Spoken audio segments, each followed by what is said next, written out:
Hi everybody, it's Carla. I thought I would come back on and show you my collection of hand knit socks so far. I just took up knitting socks around Christmas time, I think, last year. I've made a couple on a little sock loom from Cindy Wood Looms. And I was looking for something easier on my hands since I have crippling arthritis in my fingers and I can't always hold knitting needles, crochet hooks, and such. And the loom knitted socks, sorry, they turned out well. I liked them, but I had to do a Kitchener stitch to close the toe, and that was very hard for me to do for some reason. And so I went to the knitting a pair of socks on 2 needles. And again, you have to Kitchener stitch the toe closed. So that didn't work either. And then I've been watching YouTube videos about the magic loop method, and that's using a 40-inch circular needle or 32-inch. Most people use the 40-inch if they knit 2 socks at a time. I have never tried that, and I doubt I ever will. Too confusing. But I did learn to use the 40-inch because that's the one I found. And I use a size 2 in that. And then I recently found a 32-inch in a size 2, and I've used that and I've enjoyed it. And I also purchased a 1.5 size, and I'm using that on the pair of socks I currently have on the needles. Some of these are different things that I wanted to show you. Some were acrylic yarn, fingering weight, or a sport weight yarn even. And some were some vintage wool yarn that I had purchased off of eBay, and I dyed myself here at home with food coloring. And so I just kind of want to go through them and show you. This is a very first pair that I have knit with circular needles. Oh, and I've also found some vintage 11-inch circulars in the sock sizes that I need, and I've been doing some of the bodies of these socks on that. So yeah, I'm just having a lot of fun trying different techniques and doing my own spin on things.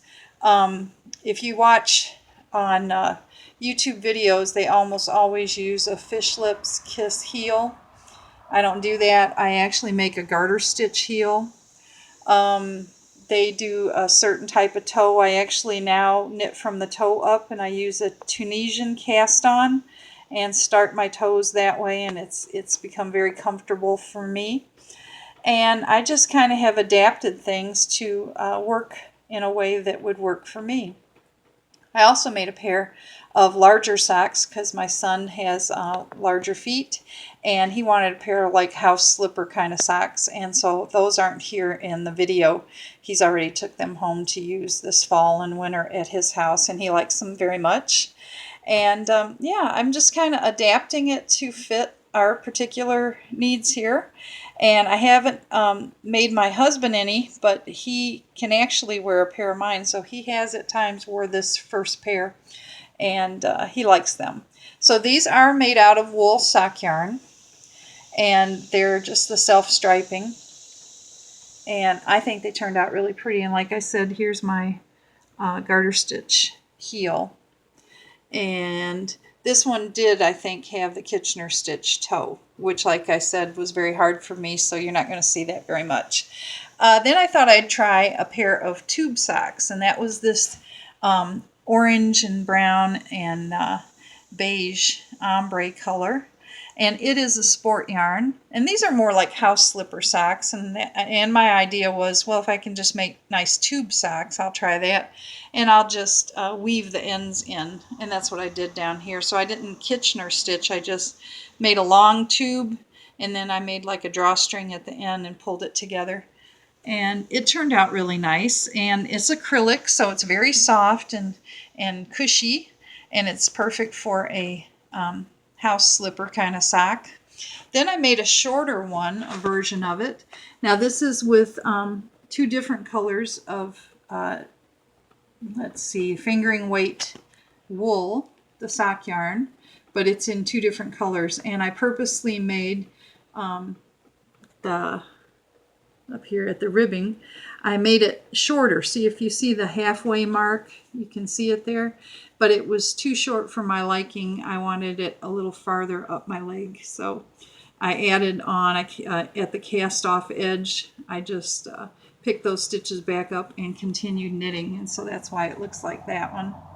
But again, I think that was a Kitchener toe there. And this one as well. Now this one I think is a, this could be a sock yarn too, but I really do think it's an acrylic fingering weight yarn. And again, just a tube sock sort of construction. And then I put a ribbing here that would be kind of around the ankle area. Made it longer with stockinette there, and then ribbed it again. And that one fits really well. So I'm very pleased with that kind of tube sock. But then I thought, nope, I'm going to make them with heels again. And in the meantime, I'd been watching videos of how to dye wool yarn using food coloring and using very little equipment at home. And I think it was the DIY Mom Life or something out of Canada. And I watched her video how to do it. And I did it on my own, on my stove with my just a pan and my food coloring and let's see, white vinegar. And it turned out really, really well. It heat sets the dyes into the wool yarn really well. Now you can't dye acrylic yarn that way. It just doesn't take onto acrylic, but on wool it does. And like I said, this was vintage wool yarn, and it was like a sport weight, between a sport weight and a fingering. It didn't have the labels on it anymore. I had purchased some old vintage knitting needles and magazines, and they had thrown in these 3 skeins of wool yarn, and it was just marked wool on the package. And so like I said, it would had to have been, the patterns in the magazines in there were from the 60s and 70s, so it's old wool yarn, but it took the colors beautifully. And these I thought could be like a Christmas sock. Now I didn't have enough of one color to make 2 socks, so what I did was I used the red down here on the toe, did the body, and again that garter stitch heel, my own figuring out way, and then I did 2x2 ribbing, and then I finished it off up here with a beige, just the natural color. And this was a different wool yarn, but it is the color that this yarn pretty much started out as. And then the second sock I did the opposite. I did the dark multicolor toe, red for the foot, red for the 2x2 ribbing, and finished it off with the off-white wool at the top. And those are super comfortable. And this was with the Tunisian cast-on toe, and that is awesome. You don't have to sew any toe together that way. I love it. The short row heel, you don't have to sew anything together. I love that. And yeah, I just cast off with a just slightly not as tight bind off at the top, and it fits my foot and leg perfectly. And here's another pair. Now this was a I believe Hirschner, or it could have been Mary Maxim, I'm not sure, but it's a sock yarn, a wool blend sock yarn, which means it's got nylon, acrylic, or something in there. And that's what this brown and beige striped is. But the toes, and again, I didn't have enough to do it as long as I needed because we've got bigger feet in my family, and I wanted some length in the leg. So I added some, again, of my own hand-dyed yarn, and I did the Tunisian toe, and I finished it off at the top with the hand-dyed yarn for a 1x1 ribbing, and that fits really well. Now on the needles currently I have some more hand-dyed yarn. It's going to have a green foot, and then it switches to a green kind of cranberry and shades of those 2 colors, and that's going to be up the leg of it, and it's going to end in a 1x1 ribbing. And so I'm very happy with that too. And again, it's got the garter stitch heel, which I like that heel now. Most heels you'll see are stockinette stitch, but when I've seen people with their hand knit socks, a lot of them, the stockinette wears in those places kind of quickly. And I noticed that there's just more, it seems more substance with the garter stitch heel for me. And so that's why I've chosen to do that on my socks. I am not an expert in any way. I've lived 64 years and had never made socks, and I thought, why not? And so I'm having great fun with this. And this is currently my favorite thing to knit, is knit socks. And I love the dyeing of wool yarn with those food coloring dyes and heat setting them with the vinegar and the boiling water. And it just comes out perfectly, and I love it.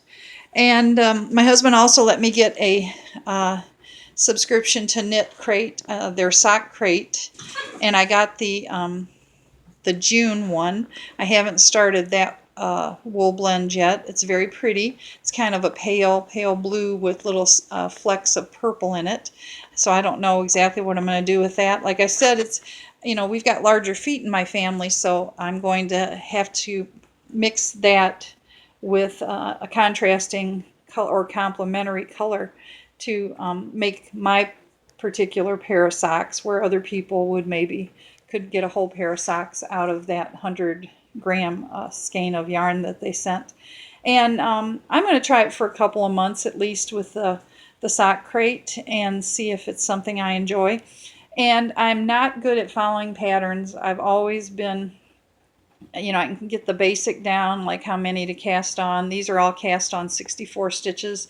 I think this one right here was 56, but everything else was 64 stitches. And I can get the basics down from a pattern, but and then like the technique for Tunisian toe, that down, the ribbing, I can get those down, but to just follow it and follow putting patterns in and everything, it's just, my brain just doesn't absorb that for some reason. So I've had to adapt these to work for me. So yeah, try this at home yourself. And like I said, the circular needles, I use the ChiaoGoo in the size 2, but I've also used a Susan Bates. I've used some vintage needles that I've gotten off of eBay, and I don't even know the type those are now. I don't remember. But just whatever works for you. I have tried the 9-inch little circular, and my hands with the arthritis, I cannot handle a 9-inch. The 11-inch, I can, but I don't think they make 11-inch anymore. And the ones I found were vintage off of eBay. So I mainly am using the 40-inch ChiaoGoo or the 32-inch other circular needle, and that's what I'm making my socks on now, on 64 stitches. And using the yarns that I have on hand, I have quite a bit of sock yarn, fingering weight yarn, light sport weight yarn in both wool blend, and acrylic. And so I'm just going to come up with my own patterns, my own designs, and do it, you know, make socks for myself mainly. And like I said, I did make one pair for my one son that asked me to. But most people, for the most part, at least in my family, they don't really want knitted socks, but I do. And I'm going to enjoy these, and I'm having the fun of making them as well. So thank you all so much for watching. I hope you enjoy this. I hope it inspires you to pick up your needles and try this for yourself, and I think you'll have a lot of fun. And it's not even I wouldn't say I even followed a whole pattern. I looked at the vanilla socks, at the construction of it. I looked at other ones, and basically I just thought to follow the stitches that I know. Now this one is a different stitch I found in a knitting book, and I just happened to adapt it to the number of stitches. 64, it fit into mine, and so I just put a little added design here with stitch, and I hope to do that again in the future with some other socks. But I'm basically doing stockinette stitch with garter stitch heels, and a stockinette stitch toe in Tunisian cast on, and then a ribbed bind off. Okay, everyone, thank you so much for watching, and I hope you're having a wonderful day wherever you are, and we'll talk to y'all later. Bye.